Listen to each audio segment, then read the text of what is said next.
do you have a dog that we call reactive? More air quotes, right? So this could be a dog that, lunges, barks, seems to be trying to scare away things that maybe seem perfectly okay to you, like friendly dogs or nice neighbors or the really awesome, like UPS guy that's bringing your Amazon order.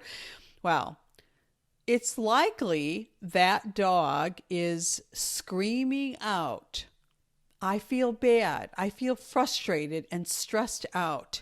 I'm out here taking on the responsibility of keeping unwanted things from our space because no one else is taking care of it.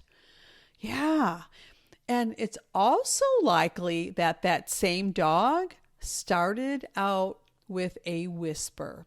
Your dog likely said to you, "Hey, Mom, I'm feeling a little uncomfortable." Now, how did your dog communicate that? Well, maybe with their head held up a little higher, a little bit more alert. Maybe your dog looked away from the thing. Maybe your dog licked their lips, right? That was the whisper. But you kept going anyway, right? You just kept going on with your life, your day, unaware that your dog was actually communicating with you, right? And so what happens then is that future experiences began to form a pattern where your dog learned that you weren't really listening. And so the whisper became louder.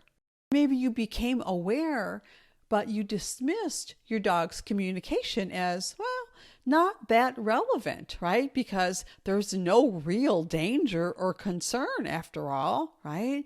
He should trust you. You're going to take care of your dog. He should just trust you with this, right? And then finally, when the whispers and the, outside voice didn't work, your dog began to scream, taking things into his own paws, so to speak. Maybe he was getting out in front, charging at things, maybe at everything.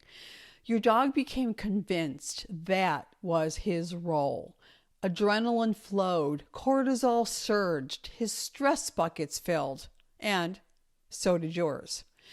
Your dog soon had a hairline trigger. You began to be hypervigilant, doing your best to avoid the things that you knew would set your dog off. And your dog understood your hypervigilance as confirmation that those triggers were indeed dangerous. And so he became even more hypervigilant than you. And so the cycle went on. And the saddest thing is that the trust between you and your dog leaked out. It was leaking out every step of the way. And ultimately, you couldn't trust your dog to behave in a reasonable way, and your dog couldn't trust you to keep him safe.